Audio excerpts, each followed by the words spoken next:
리더가 다른 것 다 잘해도 먹고 사는 문제에 있어서 탁월한 리더십을 발휘하지 못하면 언젠가는 그 따르는 사람들이 돌아서게 되기 마련이죠. 다윗도 마찬가지입니다. 그를 따르는 600명의 무리들의 먹고 사는 문제를 해결해 줘야 할 책임이, 역할이 그에게 주어져 있습니다. 어느 날 다윗과 그 일행이 이 갈멜 지방을 지나다니다가 그 지역 유지인 나발이라고 하는 사람이 양털을 깎는다는 얘기를 듣게 되는데, 오늘 본문 2절에 보니까 그 나발에 대한 소개를 심히 부한 자라 이렇게 소개하고 있습니다. 심히 부한 자 나발, 양을 3,000마리나 가지고 있고 그리고 염소를 1,000마리 소유한 그야말로 갑부 중의 갑부, 거부입니다. 그가 양털을 깎고 있었다고 하는데, 그 양털을 깎는다는 것은 오늘날 농사로 말하면 추수와도 같은 것이죠. 축제의 날이라는 것입니다. 다윗은 10명의 소년들을 나발에게 보내서 먹을 것 좀 달라 그렇게 청을 하는데, 나발이 그 요구를 거절합니다. 여러분, 양털 깎는 날은 축제의 날이라 그랬어요. 그러면 풍성한 날이지 않습니까? 그래서 나그네들을 대접하고 또 불황자들까지도 먹여주고 심지어 거지들조차도 먹을 것이 있는 그런 수확의 날이요, 또 풍성한 날인데 나발이 그걸 거절해요. 저희 어머니도 명절 때에는 음식을 많이 하셔서 동네 어려운 이웃들에게 나눠주곤 하셨던 기억이 있는데, 풍성한 수확이 있는 날이니까 기쁘니까 가진 것들을 나누게 되는, 이게 자연스러운 하나의 또 흐름이고 살아가는 삶의 모습 아닙니까? 근데 나발이 바로 그 양털 깎는 날에 이 다윗의 10명의 소년들의 요구를 묵살합니다. 이에 격분한 다윗이 600명의 동료 중에 400명을 무장시킨 뒤에 나발을 응징하기 위해서 출정을 하는데, 여러분, 다윗에게 몇 명의 무리들이 있었다고요? 600명. 물론 가족이 다 포함된 건 아닐 것입니다. 그보다 더 많겠죠. 그러나 다윗의 훗날 그 동역자가 되고 또 부하 장수들이 되는 다윗의 왕국이 세워질 때 굉장히 중요한 요직을 차지했던 인물들, 아둘람 동굴에서 처음 모였던 400명이 600명으로 불어났지 않습니까? 그 600명 중에 지금 400명이 무장을 해요. 왜 무장을 했냐?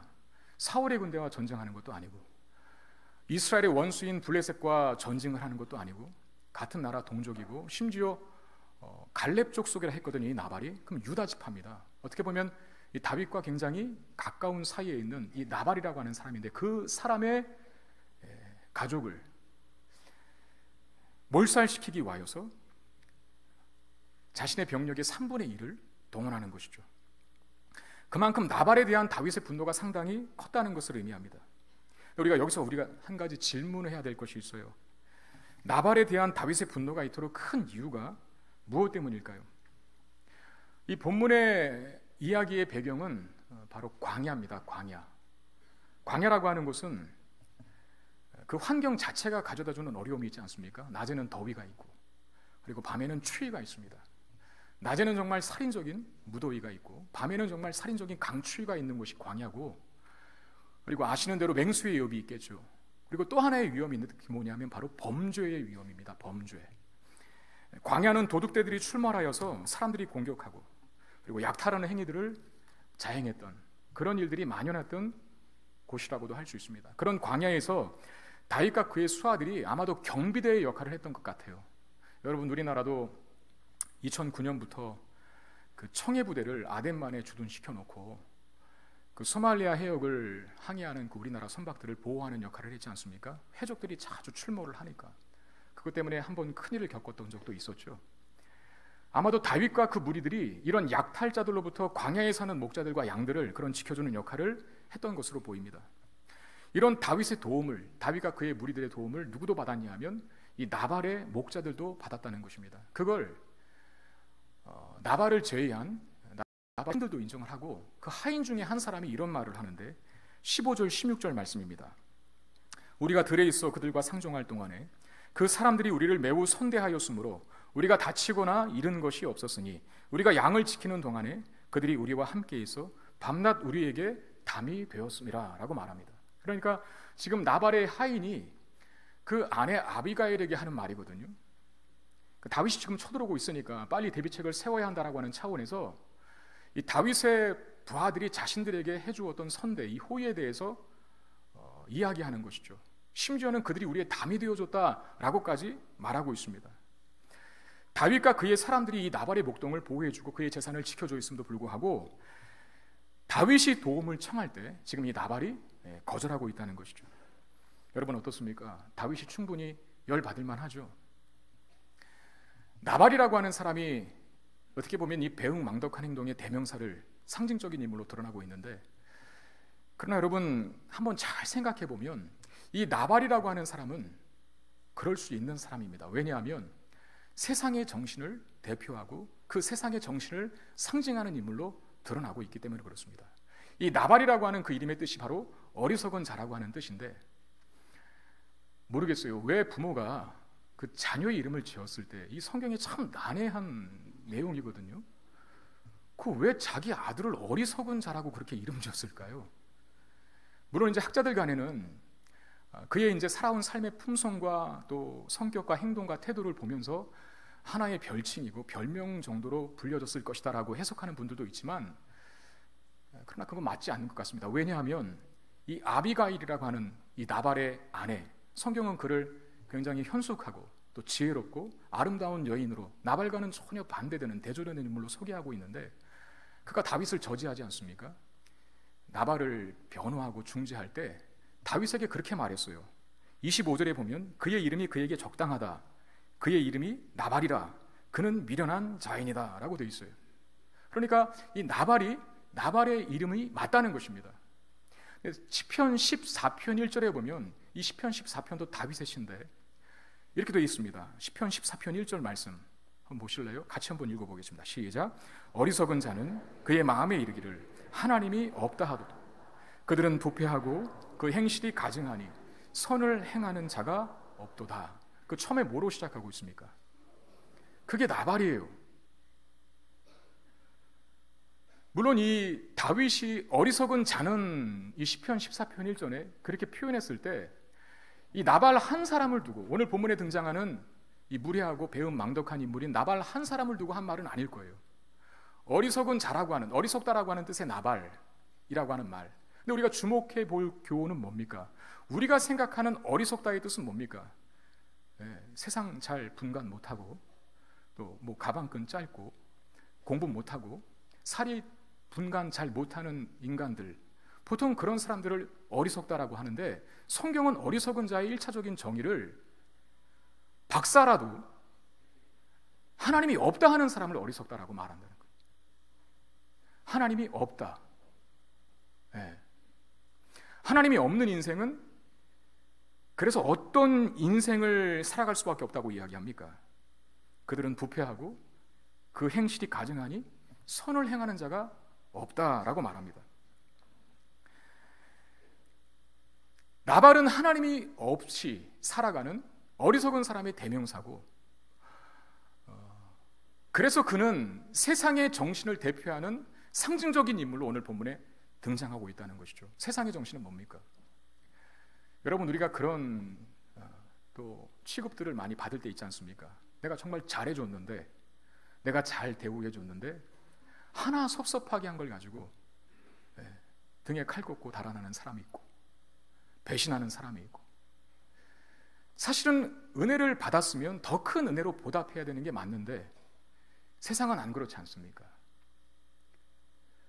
내가 힘이 있어 약한 자를 보호해주고 잘해줬으면 그 약한 자는 자신을 잘해주었던 뭐 직장 상사일 수 있고 선배일 수 있는데, 근데 그보다 더 큰 힘과 더 큰 세력을 가진 누군가가 오면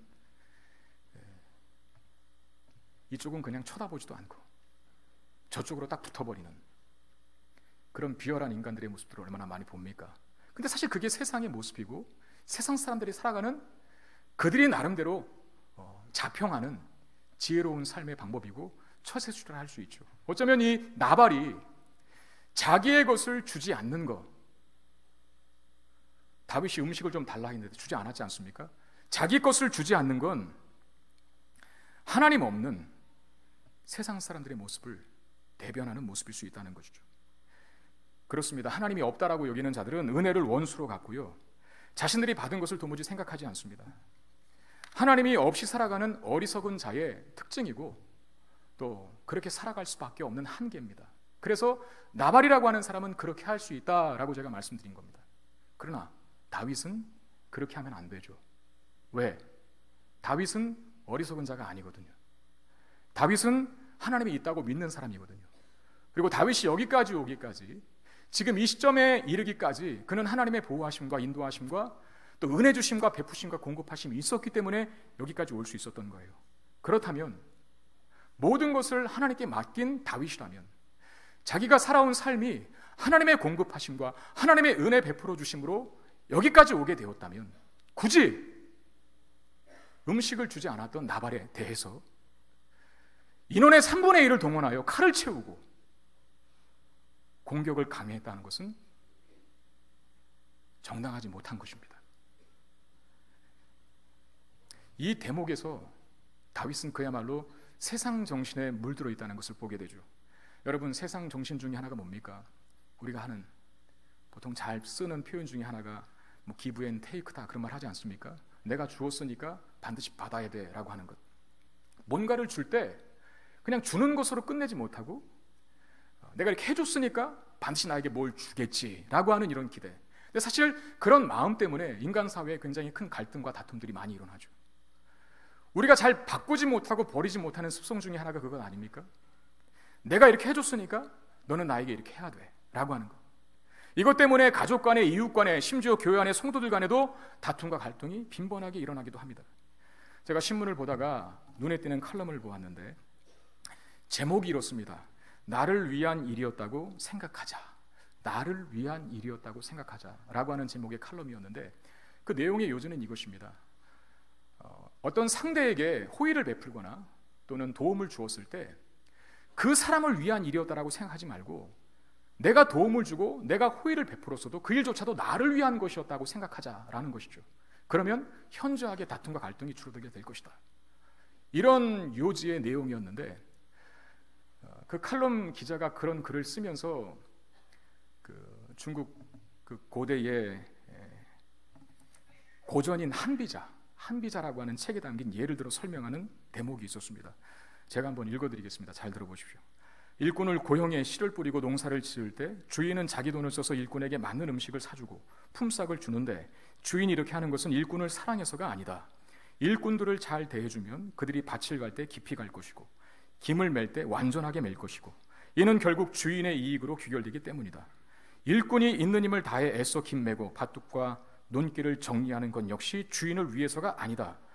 이런 마음가짐으로 일을 하면 주인이 주는 음식도 맛있게 먹을 수 있고 돈도 잘 벌 수 있기 때문이다. 이게 이제 한비자에 나오는 한 예를 이 사람이 인용한 거거든요. 그러니까 주인의 입장에서 품꾼을 고용하여 그에게 밥을 주고 맛있는 음식을 주고 또 품삯을 넉넉히 주는 이유는 주인이 그 품꾼을 사랑해서가 아니라는 거죠. 결국은 자기 자신을 위한 거라는 거예요. 그래야 이 사람이 하나라도 더 부지런하게, 성실하게 일해줄 수 있게 되고, 그렇게 성실하게 일해준 결실로 풍성한 수확을 주인이 누릴 수 있기 때문에 도움을 준다는 겁니다. 일꾼도 마찬가지라는 것이죠. 열심히 일하고 열심히 김 매고 열심히 농작물을 관리하는 일은 주인을 사랑해서가 아니라 그렇게 할 때 주인에게 오는 보상이 있으니까 그걸 바라보고, 결국은 자신들을 위해서 남에게, 상대에게 호의를 베풀고 또 선대하며 최선을 다한다는 것이죠. 서로에게 베푸는 도움, 결국 자신을 위한 것이라 라고 생각을 하게 된다면 어떤 상대에 대한 원망이나 또는 야속한 마음, 이런 것들은 생기지 않을 것이다 라고 하는 내용이었는데, 제가 이 글을 읽으면서 우리 교회 안에서도 일어나는 어떤 상처와 갈등들, 이런 문제의 원인 중에 대부분은 다 give and take가 많다는 거예요. 내가 너에게 어떻게 해줬는데 너는 나에게 왜 이래? 이거거든요. 그런 차원에서 여러분, 우리가 누구에게 베푼 호의와 친절이 있다면 그것이 그 상대를 위한 일이라고 생각하기 전에 나 자신을 위한 것이라 우리 생각한다면 우리 안에 다툼과 갈등이 많이 줄어들게 될 것입니다. 사실 근데 이런 말이 성경에 없는 말도 아니거든요. 이런 논리가 사실 성경적인 지지도 받아요. 사도행전 20장 35절에 보면 이런 말씀이 있습니다. 범사에 여러분에게 모범을 보여준 바와 같이 수고하여 약한 사람들을 돕고 또 주 예수께서 친히 말씀하신 바 주는 것이 받는 것보다 복이 있다 하심을 기억하여야 할지니라 라고 하는 말이 있습니다. 주는 것이 받는 것보다 복이 있대요. 우리가 생각하기로는 받는 것이 복이라고 생각을 하는데 성경의 정의는 주는 것, 베푸는 것, 도와주는 것, 섬겨주는 것 자체가 복이라고 합니다. 왜 그럴까요? 여러분, 우리가 누군가에게, 어떤 상대에게, 어떤 대상에게 뭔가를 주고 또 뭔가 어떤 도움을 주었을 때 내가 없는데 줄 수는 없다는 겁니다. 그렇지 않습니까? 내가 가진 것이 있으니까 줄 수 있고 섬길 수 있는 거거든요. 내가 줄 수 있는 것, 이미 받은 것이 많기 때문이라는 거예요. 우리가 누군가를 도와줄 수 있는 것은 이미 하나님께서 우리에게 모든 필요를 채워주셨고 넉넉하게 하셨고 은혜로 공급하신 것들이 있었기 때문에 남을 도울 수 있다는 것이죠. 그러므로 남을 돕는, 호의를 베푸는, 선대하는 나의 모습을 보면서 하나님께서 나에게 베푸신 것이 있으니 내가 누군가를 도울 수 있구나라고 하면서 감사한 마음을 가지라는 것이죠. 그 자체로 내가 줬으니 너 나한테 2배로 돌려줘야 돼, 이런 마음이 아니라요. 그리고 또 하나, 하나님은 누군가에게 베푼 나에게 반드시 더 많은 것으로 채워주십니다. 이 믿음이 있어야 되겠죠. 나에게 도움을 받은 그 사람이 나에게 돌려주는 것이 아니라 누가 주신다고요? 하나님이.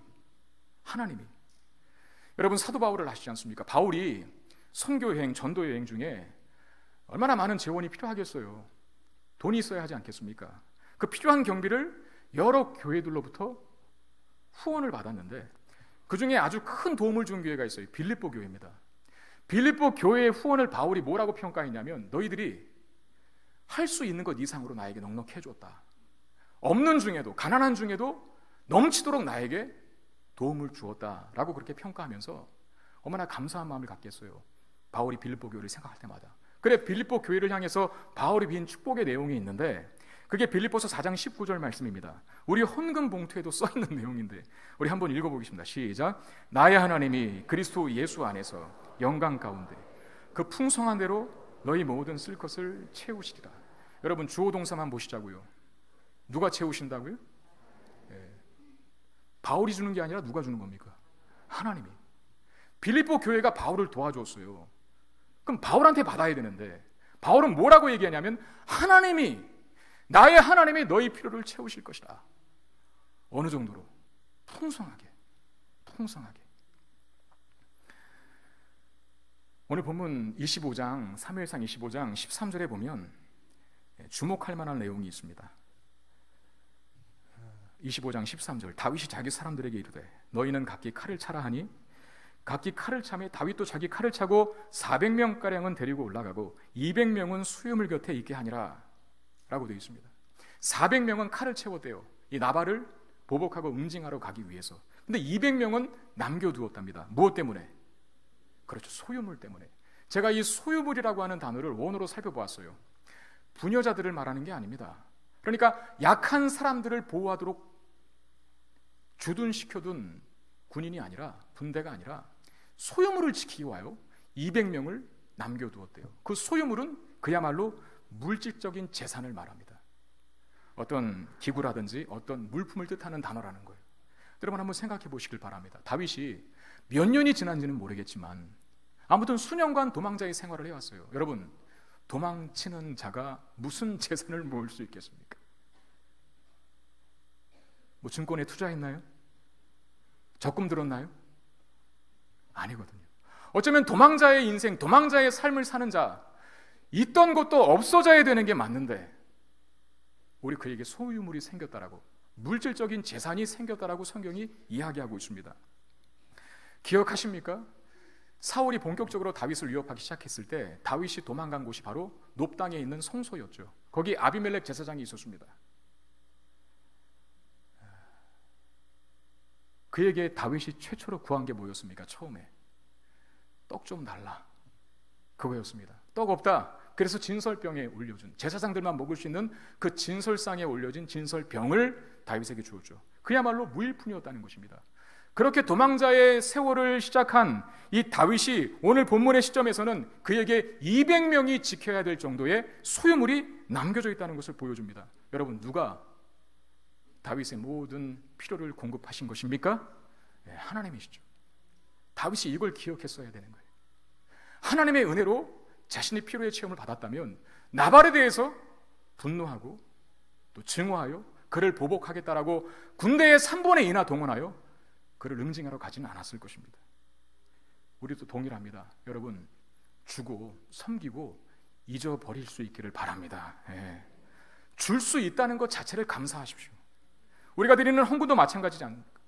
하나님 앞에 드리는 건데, 어쩌면 내 것이 없어지는 건데 우리는 하나님 감사합니다라고 드려요. 그 감사에는 어떤 고백이 담겨져 있는 것입니까? 하나님, 내가 드릴 수 있는 것이 있다는 것, 하나님께 주신 것이오니 내가 받은 그 은혜의 일부를 하나님 앞에 올려드리며 나의 감사의 신앙 고백을 담아 하나님 앞에 예물을 올려드립니다 라고 고백하는 것 아닙니까? 몸으로 교회를 섬기시는 분, 건강 주심에 감사하고 섬기시는 그 자체로 기뻐하십시오. 찬양으로 섬기는 분, 좋은 목소리를 주셨다라고 하는 것, 나에게 좋은 목소리를 주셔서 노래로 하나님을 섬길 수 있도록, 예배를 섬길 수 있도록 은혜를 주셨다는 것에 감사하고 거기에 기뻐하십시오. 섬기는 것 자체를 기뻐하고 감사할 수 있는 우리가 되어야 합니다. 그런 마음을 갖고 사는 우리들에게 하나님은 더 많은 것으로 채워주실 것이다 라고 약속하셨다는 것이죠. 다윗이 나발을 향해 크게 분노한 또 하나의 이유는 이 나발이 다윗의 자존심을 건드린 거예요. 자, 25장 10절 말씀 보시면 나발이 다윗의 사환들에게 대답하여 이르되 다윗은 누구며 이새의 아들은 누구냐? 요즘에 각기 주인에게서 억지로 떠나는 종이 많도다 그랬어요. 다윗의 10명의 소년들이 음식을 달라고 요청하러 왔을 때 나발이 한 태도고 반응입니다. 발언이에요. 이새의 아들이 누구냐라고 말합니다. 여러분, 보통 다윗을 이새의 아들이라고 했을 때는 굉장히 부정적인 뉘앙스입니다. 보통 사울이 그런 표현을 잘 썼죠. 이 이새의 아들이 뭐길래라고 하면서 이새의 아들이 어디 갔느냐라고 얘기하거든요. 지금 나발이 똑같이 사울이 쓴 표현을 쓰고 있는 거예요. 다윗에 대해서 굉장히 부정적인, 충분히 반감을 살 만할 그런 표현을 쓰면서 다윗의 존재를 무시하고 있다는 겁니다. 여러분, 다윗은 이 시점에서 어떤 사람이었습니까? 거인 골리앗을 넘어뜨리는 사건을 시작으로 해서 이스라엘 사회에 유명세를 타고 있었던 인물입니다. 여인들의 노래를 기억할 거예요. 사울은 천천히요, 다윗은 만만히로다. 누가 앞섰다라고 하는 것이 아니라 사울만큼 다윗도 대등한 실력자였다라는 것을 세상 모든 이스라엘 사람들이 인정해 줄 정도의 그런 위세, 그런 인기가 있었던 사람이었다는 거예요. 그리고 사울이 적으로 다윗을 간주하기 전에 다윗은 사울의 총애를 받는 장군이었습니다.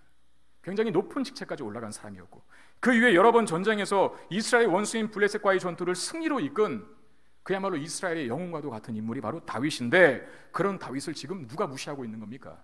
나발이 무시하고 있죠. 그리고 한 가지를 더 보탭니다. 다윗을 제 주인을 배반하고 도망친 노예라, 이렇게 말해요. 그 10절 하반절에 요즘에 각기 주인에게서 억지로 떠나는 종이 많도다. 굉장히 마음에 상처를 줄 수 있는 그런 발언이거든요. 주인을 배신하고 도망친 노예라. 이런 나발의 발언이 바로 다윗의 자존심을 건드린 것입니다.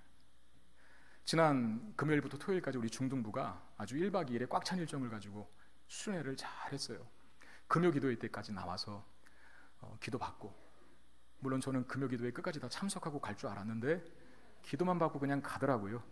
그래, 잘 가라 그랬는데 기특하더라고요. 목요일날 10시부터 와서 그 다음날은 양화진을 또 조별로 대중교통을 이용하여 갔다 오고, 순교자 무덤 거기까지 갔다 오고, 마지막 금요 기도회까지 기도받고 그리고 끝내는 일정이었는데, 봄소리 성경학교를 하는 주일학교라든지 아니면 고등부, 중등부 마찬가지고 청년부까지 제가 다 일일이 방문하면서 또 기도를 해줍니다. 아이들을 격려하고 또 선생님들을 위로할 그런 목적으로. 중등부도 저를 초대해서 제가 내려갔는데, 여러분 아시잖아요. 제가 어딜 가서도 그렇게 무시당하고 할 사람이 아니거든요. 대부분의 우리 성도님들을 저를 너무나 좋아하시고 반겨주시고, 그렇죠. 심지어는 제가 얼굴도 모르는 분이 저를 알아보고 나서 목사님 안녕하세요, 뵙고 싶었습니다, 말씀에 요즘 은혜 많이 받고 있습니다. 어딜 가서도 환대받는 저인데 이 중등부 이놈의 자식들이 그냥 저를 아주 무시하더라고요. 무슨 돌 쳐다보도 저를 쳐다보는. 지나가는 옆집 아저씨를 쳐다봐도 저를 바라보는 눈빛보다 더 못하진 않을 거예요. 기분이 살짝 나빴죠. 그리고 화살이 담당 목사님한테 가는 겁니다. 뭐 했냐고. 네? 피켓 만들어야 되는 거 아니냐고. 쌍수를 두고 환영할 수 있도록 미리 훈련시켜야 되는 것 아니냐고. 그럴 뻔했는데 참았습니다. 그래 좀 살짝 기분 나쁜 감정을 가지고 있는데 그날 또 점심을 그네들끼리 또 해드시더라고요. 그래서 이제 한쪽 구청회에서 우리 교육자들과 함께 식사를 하고 있는데 또 우리 중등부 학생들이 우리가 만든 떡볶이라고 하면서 목사님 드세요 하면서 여러 군데서 막 갖다 주는 거예요. 그래 또 마음이 다 풀렸죠. 여러분, 제가 왜 이 말을 드립니까? 지도자는요, 그것까지도 감수해야 돼요. 무시당하는 거. 큰일을 하는 사람은 이런저런 수모도 당해봐야 됩니다. 어떤 특정인에게만 해당되는 훈련이 아닙니다. 여러분, 우리는 다 그리스도인이고 하나님은 우리 각자를 향해서 원대한 목적과 목표를 가지고 계세요. 그러면 우리를 그 일에 세우고야 마실 거거든요. 그렇게 큰 사람으로, 큰 그릇을 가진 사람으로 만들기 위해서 하시는 훈련 중에 하나가 우리 자아를 죽여버리는 겁니다. 아시겠어요? 예, 나를 죽이는 거예요. 다윗이 계속 광야에 있거든요. 오늘 본문도 1절에는 바란 광야로 내려갔다고 그래요. 물론 다윗이 사울을 피해서 도망친 장소가 광야밖에 없으니까, 광야에서는 추격자들을 쉽게 따돌릴 수 있으니까 다윗이 뛰쳐 들어간 곳일 수 있어요. 그러나 엄밀한 의미에서 하나님이 그쪽 광야로 그를 보낸 겁니다. 왜? 목적이 있으니까. 어떤 목적? 그를 훈련시키기 위한 목적. 여러분, 성경에 광야로 간 사람들이 굉장히 많은데 그 중에 4사람만 제가 꼽겠습니다. 한 사람은 모세고, 한 사람은 엘리야고, 그리고 신약에 한 사람은 세례 요한, 그리고 사도 바울입니다. 모세부터 볼까요? 그가 40대 때 가장 강력한 권세를 가지고 있고 힘을 가지고 있을 때 이스라엘 백성들을 애굽의 손에서 구원해 보겠노라고 도전했어요. 성공했습니까? 실패했습니까? 실패했죠. 그리고 간 데가 어디예요? 미디안 광야였습니다. 거기서 몇 년을 더 삽니까? 나이만큼 살죠. 그럼 몇 살입니까? 80세. 그때 하나님께서 찾아오시는 거예요.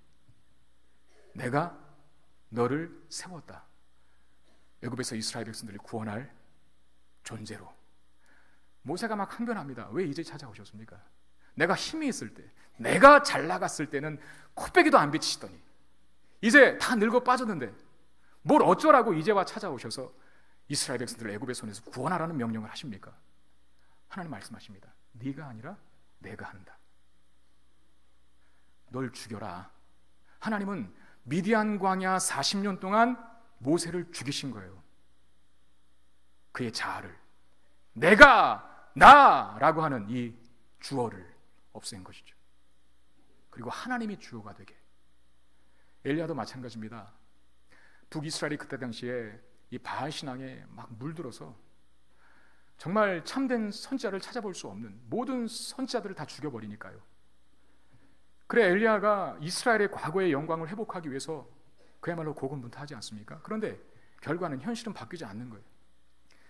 제가 늘 말씀드리지만 사역자들이 가장 힘든 것 중에 하나가 열심히 사역을 했는데 열매가 보이지 않을 때 정말 힘듭니다.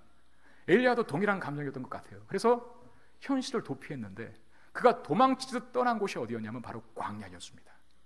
호렙산 동굴에 은둔해 있는 엘리야에게 하나님께서 찾아오십니다. 야, 이 녀석아, 너 왜 여기 있어? 너 뭐 하고 있어? 이렇게 물으십니다. 그때 엘리야가 뭐라고 항변합니까? 하나님, 내가 열심히 유별하여 이스라엘의 회복과 부흥을 위해서 달려왔는데 하나님, 현실은 바뀐 게 없습니다. 그리고 다 죽고 나만 남았습니다. 지금 엘리야가 하나님 앞에 하는 말 중에 내가 열심히 특심한, 나만 남았다라고 하는, 이게 성경에 있어요. 제가 성경 그대로 말한 겁니다. 내가 나오고 나만 이렇게 나옵니다. 그런 엘리야에게 하나님께서 뭐라고 말씀하십니까? 하나님은 자신을 들어 내가 이렇게 말씀하시면서 바알에게 무릎 꿇지 않은 7,000명의 선자를 남겨두었다 라고 말씀하십니다. 내가 나만이라고 말하는 항변하는 엘리야에게 하나님은 네가 아니라 내가 있다. 그리고 내가 지금도 이스라엘의 회복과 부흥을 위해 일하고 있다 라고 그렇게 말씀하십니다. 세례 요한은 여러분 아시잖아요. 광야에서 자란 것, 광야에서 메뚜기와 석청을 먹으면서, 그리고 주님의 오실 길을 예비하는 광야에서 외치는 소리가 된 사람인데, 그가 한 유명한 고백이 있지 않습니까? 그는 흥하여야겠고 나는 쇠하여야 하리라. 여기서 그는 누굽니까? 예수님이잖아요. 그는 흥하여야겠고 나는 쇠하여야 하리라. 이런 고백이 어떻게 나오냐 말이죠. 광야에서 받은 훈련 때문에 가능했던 것입니다.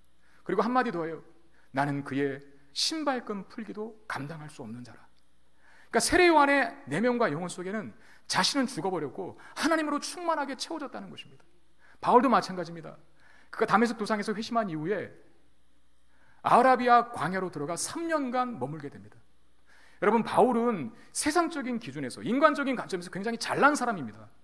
탁월한 무언가를 많이 소유하고 있었던 사람이 바울이에요. 대표적으로 그는 가말리엘이라고 하는 당시의 세계적인 석학, 그의 문화생이었어요. 명함만 내밀면 어딜 가나 인정받는 사람이었다는 것이죠. 그리고 로마 시민권을 가진 사람이었습니다. 여러분, 당시에 로마 시민권의 그 권한이 얼마나 크고 높은지 잘 아실 거죠. 사회적으로, 경제적으로 높은 위치에 있었던 사람이 바로 바울인데, 그가 아라비아 광야에 들어간 3년 동안 받은 훈련은 뭐였습니까? 자기 죽고 자기 자신이 죽고 하나님만 드러나는 인생으로 바꾼 거죠. 그래, 이런 고백을 하지 않습니까? 세상적인 모든 것들, 그것이 세상에서 자랑할 만한 가치라 하더라도 난 그걸 배설물로 여긴다 라고 말합니다. 그리고 내가 나된 것은 오직 하나님의 은혜로, 이게 바로 바울의 고백이에요. 이게 다 광야에서 받은 훈련의 목적이었거든요. 모세나 엘리야나 세례 요한이나 바울이나 다 하나같이 광야에서 훈련받은 공통적인 내용은 내가라고 하는 것이, 내 자아가 사라지고 하나님이 들어차게 되었다는 것입니다. 여러분, 하나님이 저와 여러분들을 때로 광야로 몰아가시는 이유가 있는데, 왜 광야로 우리를 몰아가실까요? 나는 아무것도 아니라는 그런 훈련, 바로 내 자아를 죽이고 비우는 훈련을 시키기 위함입니다. 여러분, 우리 편에서 경험하게 되는 광야는 뭡니까? 아라비아 광야로 들어가는 건 아니잖아요. 호렙산 동굴에 숨어 지내는 것 아니잖아요. 그럼 우리 입장에서 적용되는 광야는 뭐예요? 그게 어디예요? 내 마음대로 되지 않는 현실이 광야입니다. 여러분, 인간은요, 내가 할 수 없는 일이 있구나라는 것을 깨달을 때 하나님을 찾게 돼요. 저는 그래서 우리 어린 영혼들의 그 믿음을 폄하하는 건 아니지만, 사실 그때까지는 다른 동기들이 사실 많거든요. 뭐 부모의 권유라든지, 아니면 친구들이라든지, 아니면 다른 뭔가 좋은 이득이 있기 때문에 교회 생활을 해요. 그런데 그런 재미들이 다 끝나는 시점인 딱 20살만 돼보세요. 이제 철이 들거든요. 철이 든다는 게 뭡니까? 인생이 내 마음대로 안 되는 것도 있네. 내가 참 보잘것없는 존재였구나. 그래, 처음에는 아이들이 큰, 그리고 원대한 꿈을 갖다가 나중에 나이를 먹으면 더 이상 대통령 안 한답니다. 위대한 과학자요? 안 해요. 그냥 평범하게 살아가는 것만으로도 좋습니다. 이렇게 돼요. 왜? 자기 자신을 확인하는 거거든요. 광야가 뭡니까? 우리가 어디서 철이 듭니까? 내가 못하는 일이 있다는 것을 경험할 때, 나는 아무것도 아니라는 것, 그걸 우리의 광야 속에서, 내 마음대로 되지 않는 현실 속에서 우리는 체득하게 됩니다. 그때 우리의 자존심, 우리의 자아 다 비우고 죽이고 내려놓게 되는 것이죠. 여러분, 다윗 역시 아둘람 동굴에서 자신의 연약함과 한계를 바라보면서 모든 자랑을 다 내려놓았었지 않습니까? 그리고 하나님만이 나의 재산입니다라고 선포했던, 우리 기억하시잖아요. 그 아둘람 동굴에서 다윗이 시편 142편을 통해서 했던 말들, 하나님만이 나의 분깃입니다. 그의 모든 과거에 화려했던 이력을 다 쥐어내고 비워내고 오직 하나님만이 나의 재산이십니다. 하나님이 없으면 난 아무것도 아닙니다. 그렇게 선포했던 다윗이었습니다. 그런데 시간이 지나자 다시 이 자아가, 죄악된 자아가 불쑥불쑥 솟아나오기 시작했던 것이죠.